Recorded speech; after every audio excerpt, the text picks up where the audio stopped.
Hey everyone, this is a piece by Sam Dolgoff.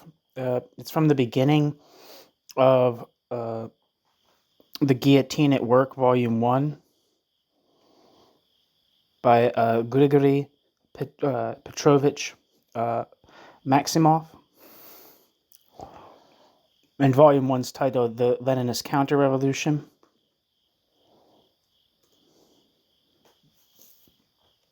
And the piece is titled Grigorii Petrovich Maximov by Sam Dolgoff.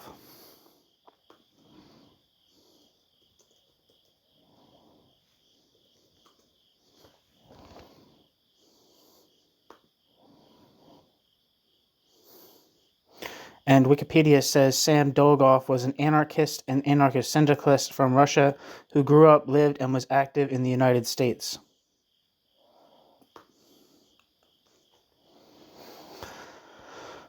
Grigorii Petrovich Maximov was born the 10th of November, 1893 in the village of Mitushenko, Smolensk province.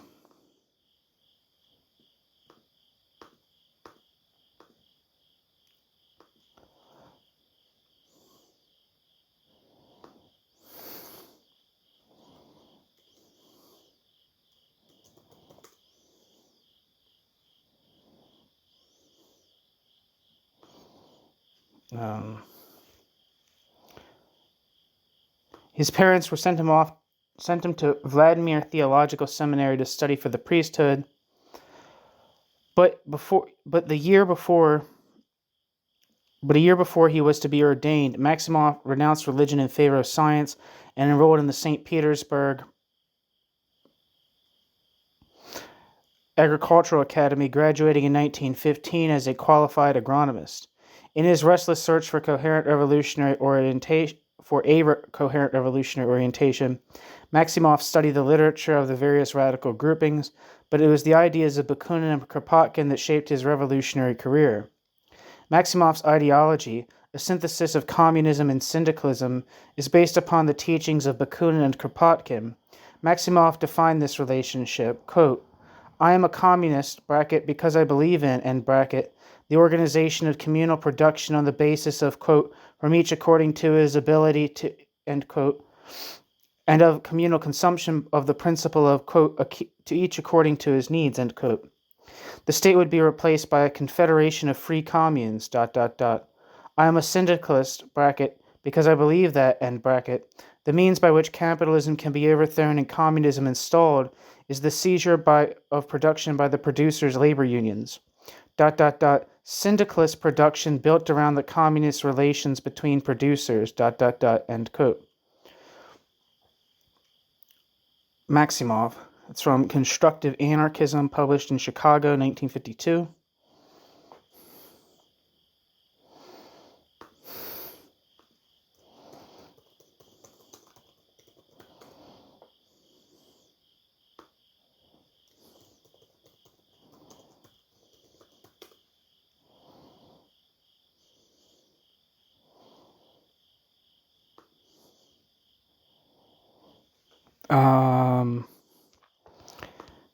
According to Google Books, Constructive Anarchism, The Debate on the Platform by G.P. Maximoff was published by AK Press in 1988, or republished by AK Press in 1988.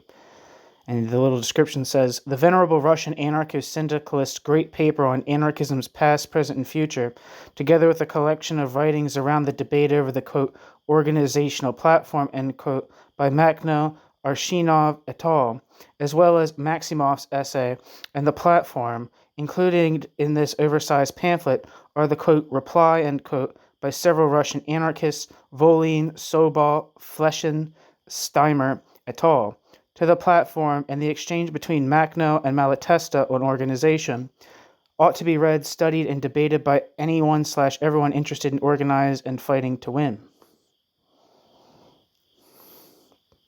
Back to the text. Kropotkin also confirms this relationship. Is this a quote? Looks like it is a quote, but it's not formatted right. Quote, Kropotkin also confirms this relationship, I believe that the syndicalist movement will emerge as the great force, leading to the creation of the communist stateless society, end quote. Quoted by Paul Avrich, the Russian anarchist, published at Princeton in 1967.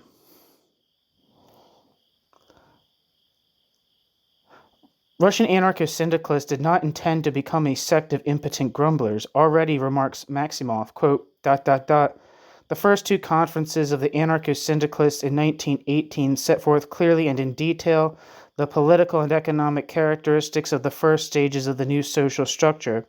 Our press was filled with articles on this subject, bracket, the anarcho-syndicalists, end bracket, launched a bold campaign against the chaotic, formless, disorganized, and indifferent attitude, bracket, towards the constructive problems of the social revolution, end bracket, rampant among the anarchists, end quote. Maximoff, Constructive Anarchism. Maximov's preeminent place in this history of Russian anarchism rests upon his ability to adjust theory to the practical needs of the workers. Maximoff formulated workable, constructive, libertarian alternatives to Bolshevism, free Soviets, grassroots housing and neighborhood committees, workers' self-management of industry through federations of rank-and-file factory committees, industrial unions, agricultural collectives and communes, networks of non-interest, non-profit, cooperatives, agencies for credit and exchange, a vast network of voluntary organizations embracing the myriad operations of a complex society.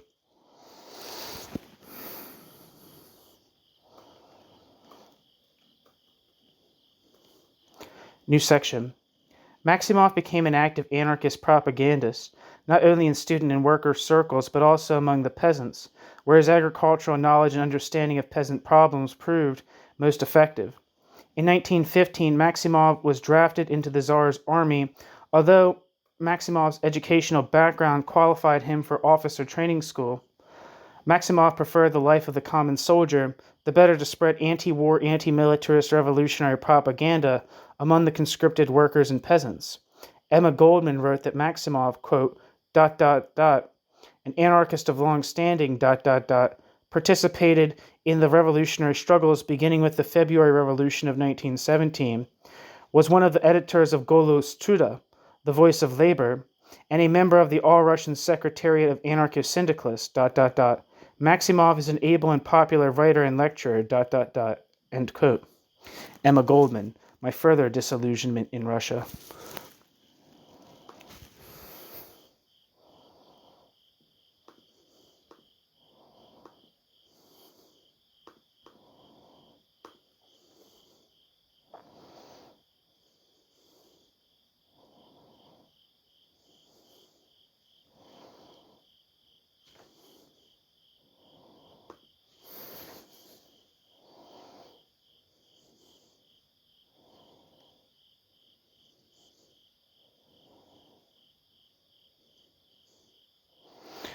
My Disillusionment in Russia is a book by Emma Goldman, published in 1923 by Doubleday, Page & Co. My Disillusionment in Russia was based on a much longer manuscript entitled, quote, My 2 Years in Russia, end quote, which was an eyewitness account of events in Russia from 1920 to 21 that ensued in the wake of the Russian Revolution of 1917, and which culminated in the Kronstadt Rebellion. Long concerned about the developments with the Bolsheviks, Goldman described the rebellion as the, quote, final wrench. I saw before me the Bolshevik state, formidable, crushing every constructive revolutionary effort, suppressing, debasing, and disintegrating everything, end quote. Much to Goldman's dismay, only upon receiving the first printed copies of the book did Goldman become aware that 1. The publisher had changed the title, 2. The last 12 chapters were entirely missing, including an afterword, which Goldman felt was the, quote, most vital part, end quote, of the book. Sympathetic to the initial Russian Revolution, the complete book is an impassioned left critique of the subsequent Bolshevik Revolution, as well as Vladimir Lenin's new economic policy, a, quote, all-powerful centralized government with state capitalism as its economic expression, end quote. The complete book is also critical of Marxian theory, which Goldman describes as a, quote, cold, mechanistic, enslaving formula, end quote. After much back and forth with the publisher, the missing portion of Goldman's original manuscript were published in a second American volume, My Further Disillusionment in Russia, also titled by the publisher. In 1924, the preface to the second, quote, volume, end quote, of the American edition, Goldman Riley observes that only two of the reviewers sensed the incompleteness of the original American version, one of whom was not a regular critic but a librarian. A complete version of the full manuscript was published in England with an introduction by Rebecca West, also under the title My Disillusionment in Russia, published in 1925. Back to the text. In line with coordinating the resistance of the already spontaneously organized rank-and-file factory committees against the increasing domination of the labor movement by the state-controlled unions, Maximoff played a major part in organizing the first conference of the All-Russian Conference of Factory Committees, October 1917, and before that the Petrograd Factory Committees, June 1917. Golos Truda, printing collective and bookshop in Moscow and Petrograd, circulated throughout Russia translations of anarcho-syndicalist books and pamphlets, a 5-volume collection of Bakunin's writing, and works by Kropotkin, Stepniak, and other Russian anarchists. Golos Truda was soon suppressed and succeeded by Volny Golos Truda, new voice of labor.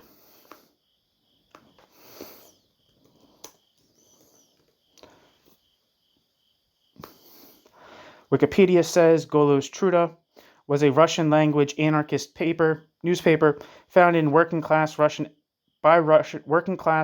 expatriates in New York City in 1911. Golos Truda shifted to Petrograd during the Russian Revolution in 1917, when its editors took advantage of the general amnesty and right of return for political dissidents. There, the paper integrated itself into the anarchist labor movement, pronounced the necessity of a social revolution of and by the workers, and situated itself in opposition to the myriad of other left-wing movements. The rise to power of the Bolsheviks marked the turning point for the newspaper, however, as the new government enacted increasingly repressive measures against the publication of dissident literature and against anarchist agitation in general, and after a few years of low-profile publishing, the Golos Truda Collective was finally expunged by the Stalinist regime in 1929.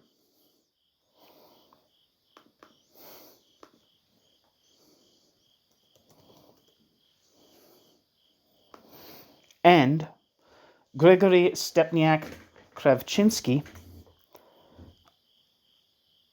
it's a wild-looking motherfucker,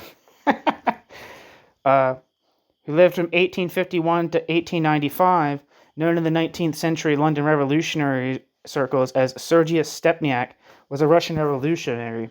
He is mainly known for assassinating General Nikolai Mezhentsov, the chief of Russia's Gendarme Corps and the head of the country's secret police, with a dagger in the streets of St. Petersburg in 1878. Back to the text, new section. No account of Maximov's life would be adequate without recording the important part played by his wife and comrade in arms, Olga Friedlin.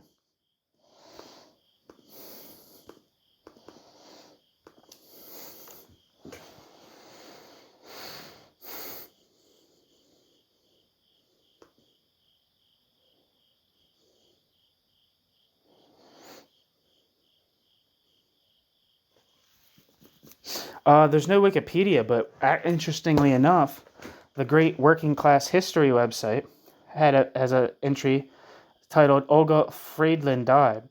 On the 7th of March 1973, anarchist Olga Friedlin Maximoff died. Friedlin became an anarchist at a young age and in 1909 was sentenced to 8 years hard labor for smuggling and spreading subversive literature. Due to Friedlin's young age, Friedlin's life was spared and the Tsarist government condemned to life banishment in Siberia. With revolution in 1917, Friedlin dived into action, particularly in the anarcho-syndicalist and cooperative movements, before the Sea Army occupied the Urals and forced her to flee back to Moscow in 1918. She was involved in the Ural Anarchist Federation, where she filled a responsible post in the People's Educational Committee. It was while in Moscow working with the anarcho-syndicalist Golos Truda, voice of labor, newspaper that she met her future husband, Grigorii Maximov. After Bolshevik repression, the two fled to Europe and then the USA, arriving at Chicago in 1925. She worked at a downtown department store. Grigory worked as a paper hanger, and they maintained their revolutionary fervor for decades. Olga lived 23 years after Grigory passed. A broken leg and deafness forced her to quit her job at the department store. She left instructions not to conduct a funeral and donate her body to medical research. Back to the text. Olga was still a young girl when she became an anarchist. In 1909, she was sentenced to 8 years hard labor for smuggling and spreading subversive literature. But because of her youth, she was condemned to life banishment in Yenisink province. It looks like they copied and pasted from this article at Working Class History. The Working Class History people copied and pasted it. That's what I mean. With the release of political prisoners in the February 1917 revolution, Olga came to Moscow. She actively participated in the revolutionary movement in Kharkov and other Ukrainian areas, particularly in the anarcho-syndicalist and cooperative movements. Later, Olga went to the Urals and became active in the Ural Anarchist Federation, where she filled a responsible post in the People's Educational Committee. When the Czechoslovak Counter-Revolutionary Army occupied it, Olga returned to Moscow in 1918. She was very active in the Golos Truda group, and it was there that she first met Maximov.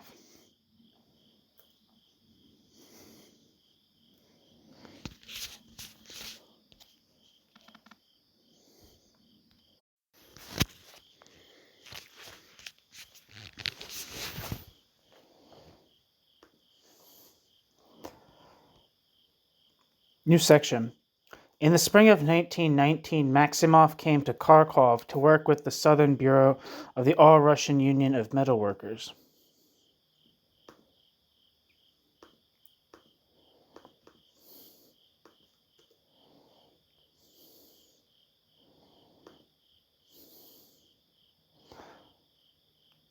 Kharkiv, or also known as Kharkov, is the second largest city in Ukraine. Located in the northeast of the country, Kharkiv is the largest city of the historic region of Sloboda, Ukraine. Kharkiv is the administrative center of Kharkiv Oblast, and Kharkiv is the administrative center of Kharkiv Oblast in Kharkiv Rayon. It had a population before the Russian invasion of 1,421,125, 2022 estimate. Kharkiv was founded in 1654 as a fortress and grew to become a major center of industry, trade, and Ukrainian culture in Sloboda, Ukraine, and the multi-ethnic Russian Empire. At the beginning of the 20th century, the city had a predominantly Ukrainian and Russian population, but as industrial expansion drew in further labor from the distressed countryside, and as the Soviet Union moderated previous restrictions on Ukrainian cultural expression, Ukrainians became the largest ethnic group in the city by the eve of World War II.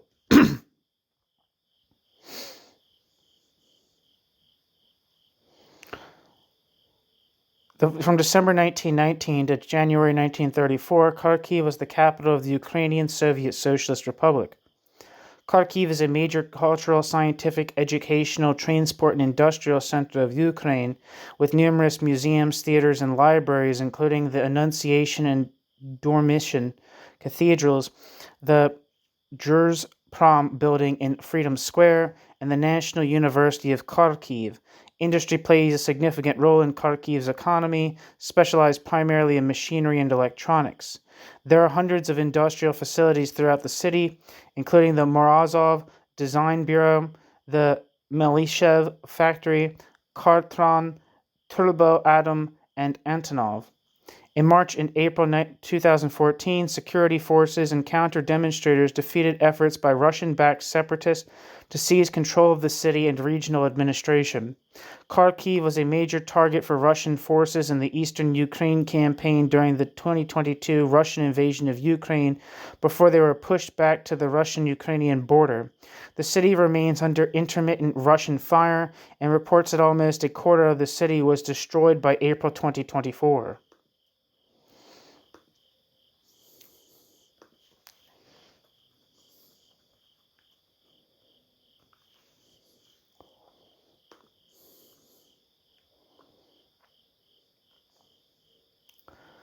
New section.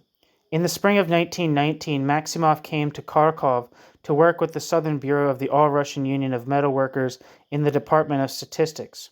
When the trade unions mobilized trade union officials for voluntary propaganda work in the Red Army, Maximoff refused because he would be forced to spread Bolshevik, not anarchist propaganda. Maximoff agreed to serve in frontline combat against the counter-revolutionary White Guards, only if he would not be obliged to participate in the suppression of workers' and peasant strikes, demonstrations, or curtailment of civil rights. For this and other, quote, subversive, end quote, activities, Maximoff was arrested and saved from execution only by the threat of a general strike of the Kharkov Steelworkers Union. Maximoff was, however, thrown in the Cheka dungeons. Maximoff's harrowing experience is graphically portrayed in the chapter, quote, titled One Day in the Cheka Cellars, in the original edition, to be published later as a separate title. Although the anarchist movement condemned the bombing of the headquarters of the Moscow Committee of the Bolshevik Party, the bombings became the pretext for the wholesale arrest and persecution of anarchists all over Russia. In 1920, Maximoff and others organized the Underground Federation of Food Workers, the first step toward the establishment of a Russian General Confederation of Labor. Its program is on page 369 of the original edition. In November 1920, Maximoff became the secretary of the Executive Committee of the Anarcho-Syndicalist Confederation. With the disciplining in 1921 of the so-called, quote, workers' opposition, end quote, movement within the Russian Communist Party, and the crushing of the Kronstadt sailors' revolt and peasant and workers' strikes and riots, the backbone of the growing anarchist movement was broken. Bookshops, printing facilities, newspapers, halls, clubs were closed. Maximoff presented 3 documents protesting the attitude of the Russian Communist Party and the Red International of Trade Unions, the Profintern towards the anarchists and anarcho-syndicalists. 1. Titled Appeal of the All-Russian Confederation of Anarcho-Syndicalists to the Workers of All Countries. 2. The Central Committee of the Russian Communist Party. 3. The Executive Committee of the Third Communist International of the The Executive Committee of the Third Communist Party International. In July 1921, 3 anarchist and anarcho-syndicalist prisoners in the notorious Cheka Taganka prison in Moscow, among them Maximoff, Yarchuk, Mrachny, and Volin, declared a 10-day hunger strike.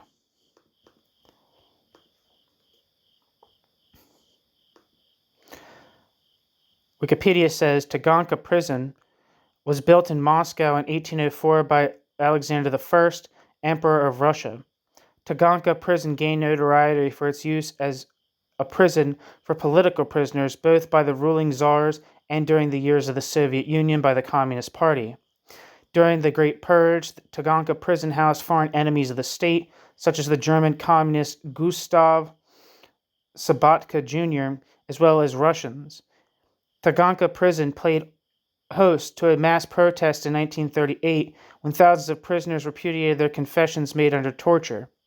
The prison became immortalized in poems and songs dating from before the October Revolution in 1918. The October Revolution was in 1917. The prison was razed in the 1950s. Soviet, quote, martyr, end quote, Nikolai Bauman was beaten to death outside of Taganka prison by a nationalist and reactionary mob upon the release of political prisoners on the 18th of October 1905. Back to the text.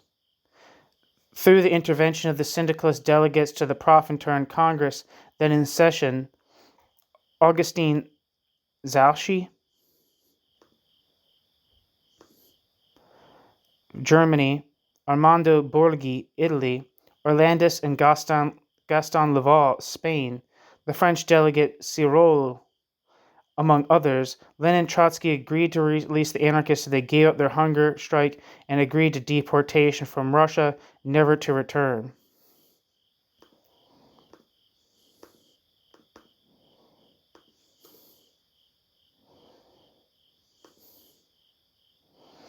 Augustin,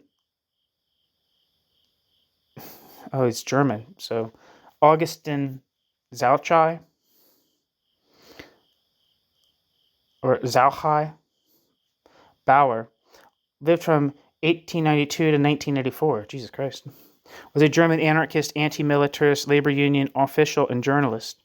Augustin Zauchai traveled widely and wrote extensively about the Spanish Civil War and international communities. He was born in Ratibor, Germany, now Vasaborz, Poland.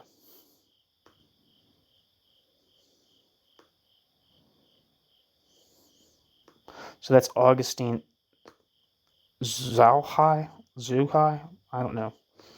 Might be saying that completely wrong. Armando Borghi was a Italian anarchist militant.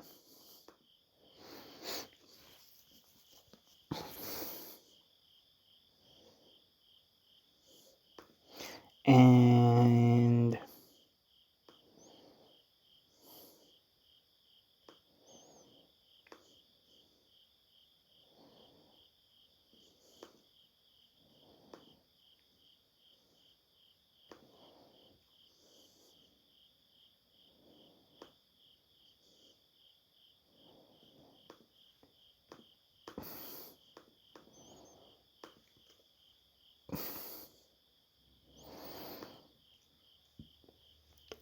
according to Wikipedia, Gaston Laval was a French anarcho-syndicalist, combatant, and historian of the Spanish Revolution.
Back to the text.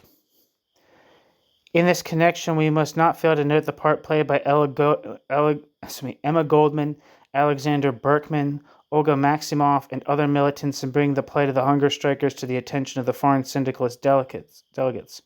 Maximoff and the other anarchists were deported in January 1922.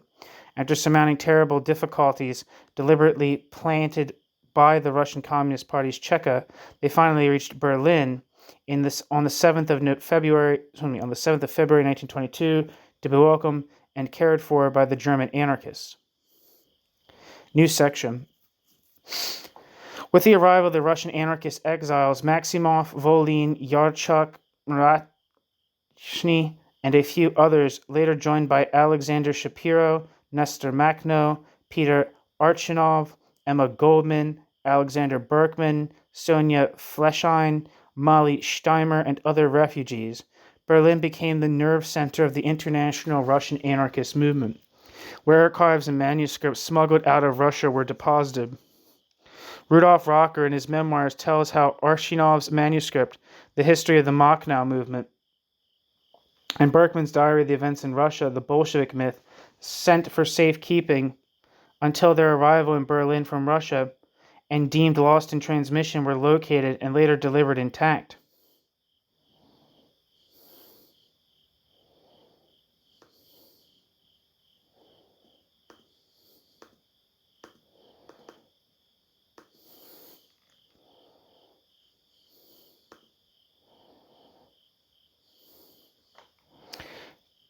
Here's the description for Peter Archinov's The History of the Makhnovist Movement, 1918 to 1921.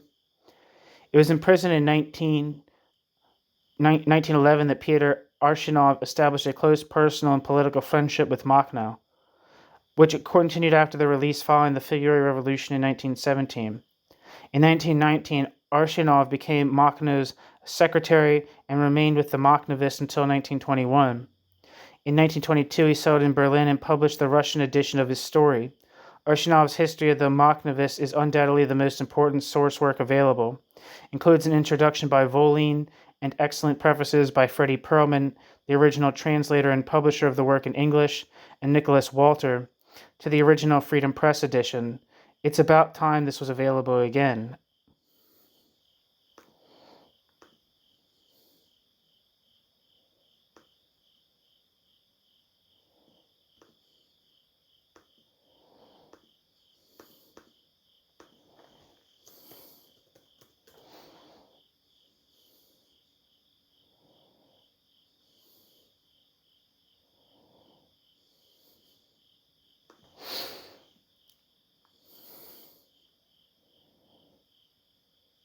According to Wikipedia, The Bolshevik Myth, Diary 1920-22, is a book by Alexander Berkman describing his experiences in RSFSR from 1920 to 1922, when Berkman saw the aftermath of the October Revolution.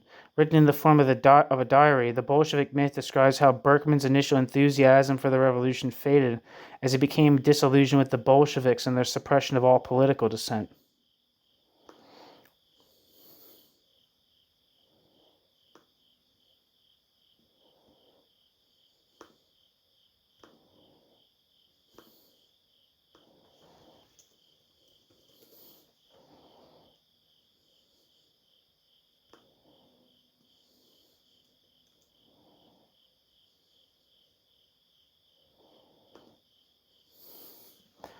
The exiles left Russia more than ever determined to continue their struggle for the liberation of the Russian people from their new dictators. For Maximoff and his comrades, deportation signified not the end, but the beginning of new battles. This key passage from the Guillotine at Work illustrates the character and scope of Maximoff's activities during his 3-year stay in Berlin.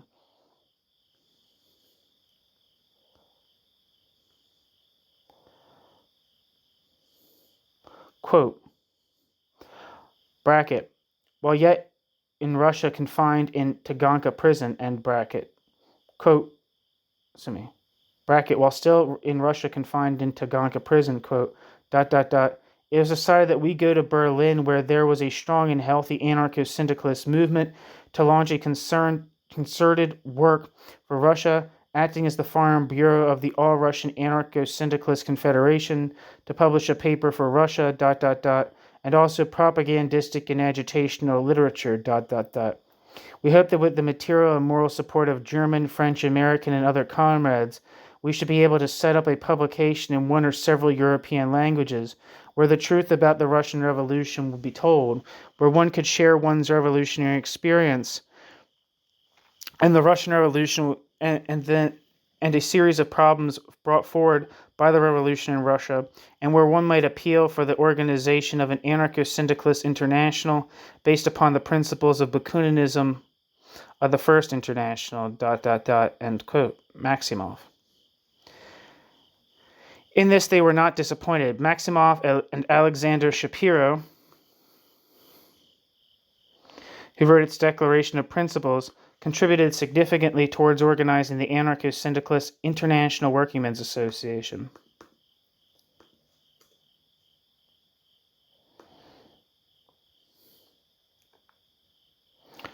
Alexander, or Sonia, Shapiro, lived from 1882 to 1883. Lived from 1882 or 1883 to 1946. Alexander Shapiro was a Russian anarcho-syndicalist activist.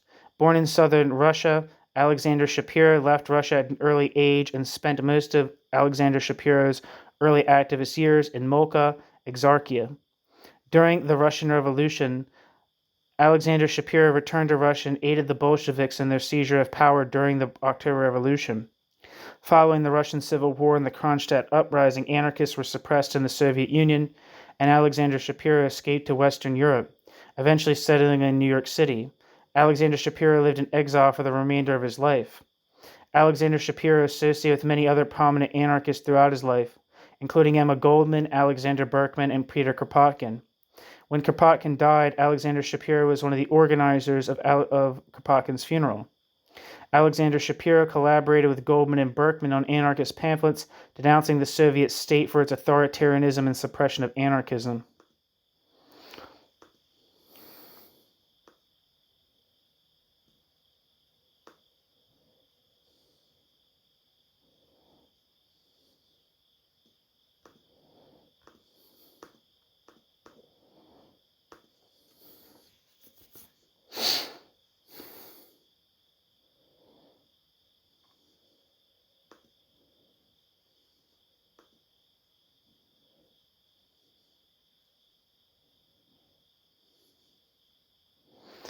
The IWA-AIT, the International Workers Association, Asociación Internacional de los Trabajadores, is an international federation of anarcho-syndicalist labor unions and initiatives. The International Workers Association aims to create unions capable of fighting for the economic and political interests of the working class and eventually to directly abolish capitalism in the state through the establishment of economic communities and administrative organs run by workers. End quote. It is at its peak, the International represented millions of people worldwide. Its member unions played a central role in the social conflicts of the 1920s and 1930s. However, the International was formed as many countries were entering periods of extreme repression, and many of the largest IWA unions were shattered during that period. Back to the text. Maximoff and Shapiro, who wrote its declaration of principles, contributed significantly toward organizing the anarcho-syndicalist International Working Men's Association as the revolutionary alternative to the Bolshevik-dominated Red International trade unions. Profiteering. They helped establish the Joint Committee for the Defense of the Revolutionists imprisoned in Russia. In the Russian anarcho-syndicalist periodical Robotny Put Workers' Way, which Maximoff helped establish and edited in his pamphlet instead of a program. In other writings and in discussions, Maximoff emphasized that anarchists should learn from the experience of the Russian Revolution, how to correct their mistakes, and work out positive workable measures for the libertarian reconstruction of society.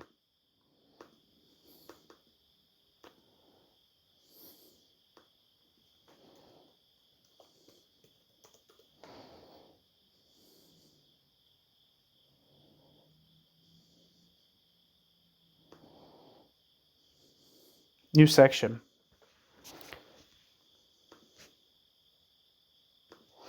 Maximoff left Berlin in 1924. After a few months in Paris, they arrived in the United States in 1925, settling in Chicago under the name Urkovich.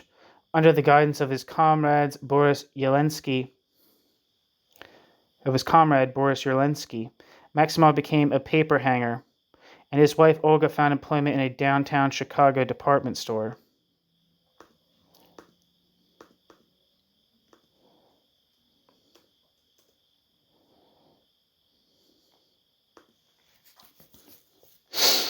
According to Wikipedia, Boris Yerlinsky lived from 1889 to 1974 and was a Russian anarchist propagandist from the early 20th century. Born in Russia in 1889, Boris Yerlinsky participated in the 1905 revolution, later migrating to the United States, returning to take part in the 1917 revolution, and migrating once more to the U.S. Once there, he became a prominent figure in the anarchism movement, particularly in the anarchist Red Cross in Chicago. Back to the text. The IWMA and Maximov regarded the industrial workers of the world as part of the anarcho-syndicalist movement. The 20,000-member Chilean IWW did not officially affiliate. It always maintained and still maintains close fraternal relations with the IWMA and accepts a membership card in an IWMA affiliate as the equivalent of a membership in the IWW.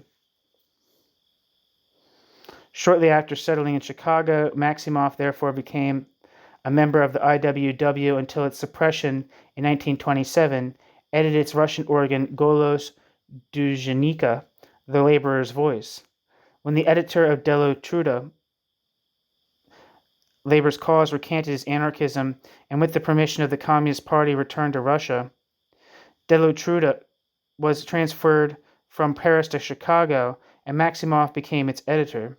Paul Average notes that under, quote, Maximov's supervision, Dolgoff Truda became the most important journal of the Russian emigres, end quote. When Golos Truda merged with the Detroit publication in 1940 to become Golos Truda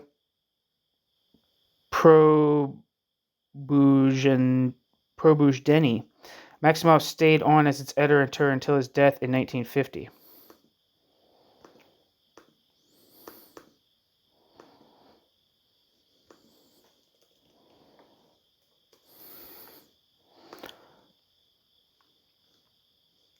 According to Wikipedia, Golos Truda was a libertarian communist magazine published and published by exiled Russian and Jesus Christ.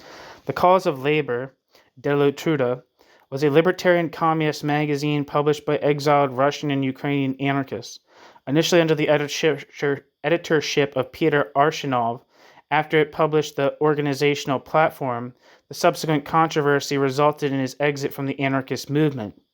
The magazine was then picked up by Grigorii Maksimov, who moved it to the United States and edited it until his death in 1950.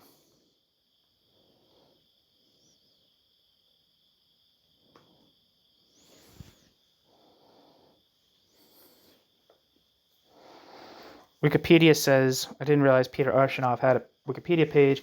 Peter Arshinov lived from 1887 to 1937 and was a Russian anarchist revolutionary and intellectual who chronicled the history of the Makhnov's China. Initially a Bolshevik during the 1905 revolution, Arshinov became active within the Ukrainian anarchist movement, taking part in a number of terrorist attacks against Tsarist officials. Arshinov was arrested for his activities and imprisoned in Butyrka prison, where he met Nestor Makhno. Following the 1917 revolution, he was released from prison and returned to Ukraine to join Makhno's partisan movement. Arshinov became a leading intellectual figure within the Makhnovist movement as editor of its main newspaper and chronicled the development of events as the movement's official historian. When the movement was suppressed by the Bolsheviks, he went into exile, where he participated in the publication of the organizational platform and the debates surrounding it. In the 1930s, he had moved back towards Bolshevism and decided to return to the Soviet Union, where he was executed during the Great Purge. That kind of reminds me of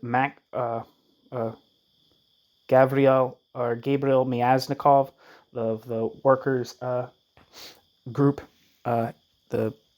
probably the most far left section of the Bolshevik Party in the post-revolutionary era. I would say more radical than the democratic centralist or the workers' opposition. And he returned back to Russia in the 1930s, basically the same thing. He moved back to Russia and thought he was like not going to be killed, and then was killed. And this seems like what happens with Arshinov.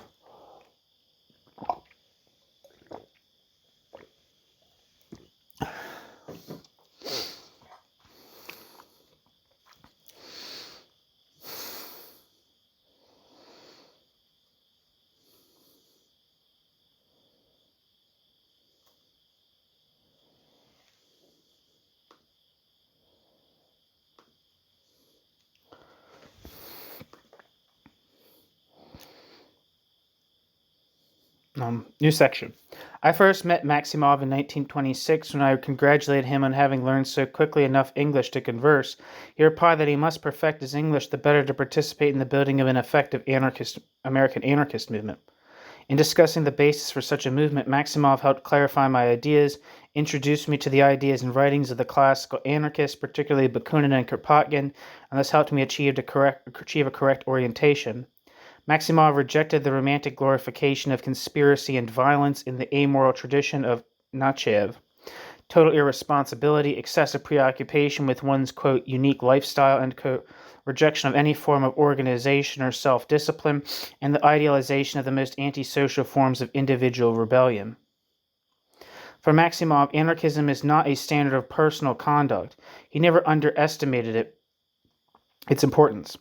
Anarchism is a social movement, a movement of the people. Like Bakunin and Kropotkin and the classical anarchists, Maximov defined anarchism as the truest expression of socialism. Maximov insisted that we must work out a constructive, realistic approach to the problems of the social revolution and relate anarchism to the socioeconomic problems of our complex society. We were receptive to Maximov's ideas, not because he indoctrinated us, but because we had been led by our own experiences to think along similar lines.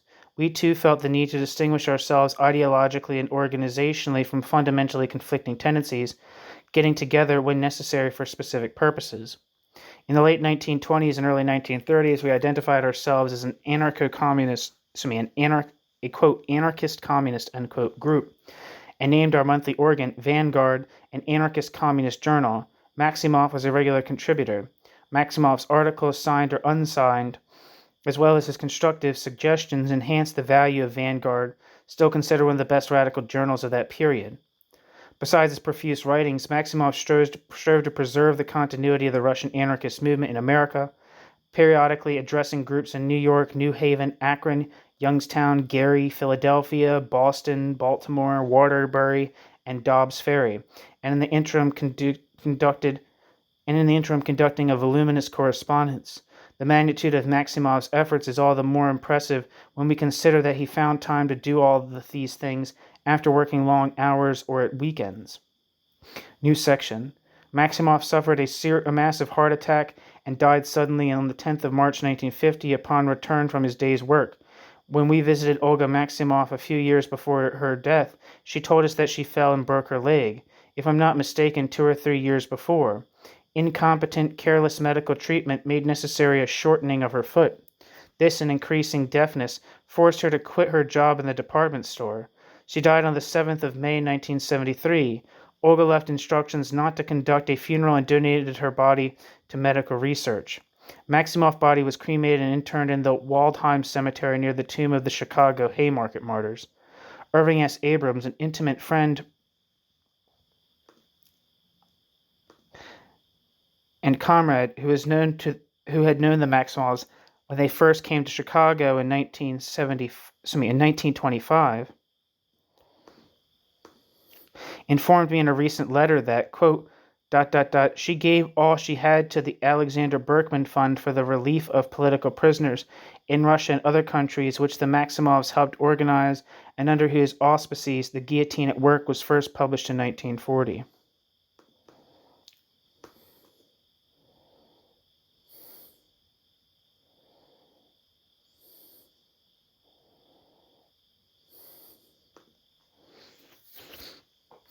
New section.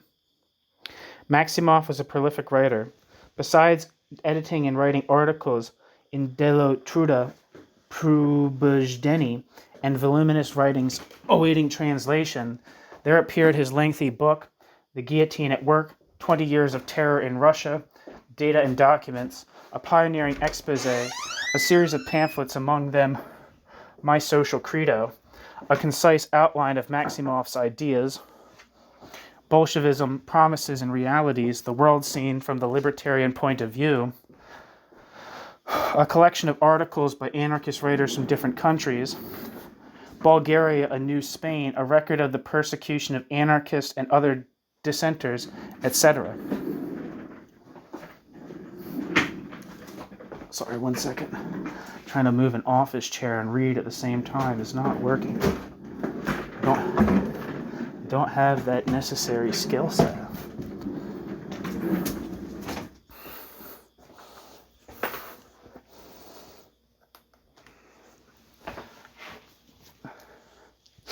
Okay.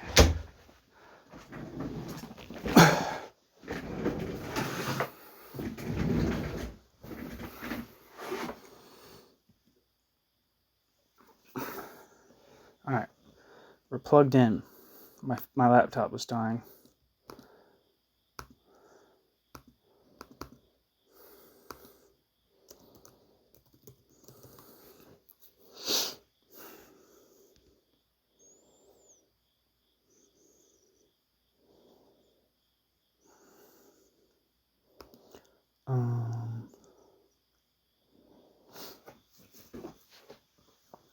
The Political Philosophy of Bakunin, a systematic compilation of Bakunin's constructive ideas and constructive anarchism, an outline of Maximov's practical ideas, were published after his death by the Maximoff Publication Society, organized by its secretary Irving S. Abrams, Maximov's wife Olga, and other comrades to honor Maximov's memory by publishing his works in English translation.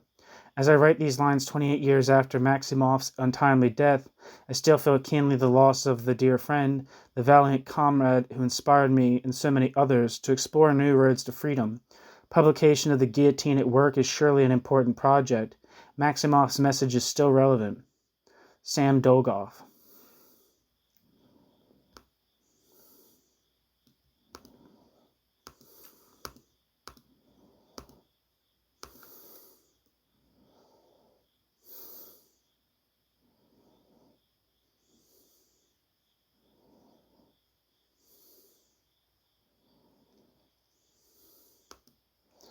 The end. Thank you so much for listening.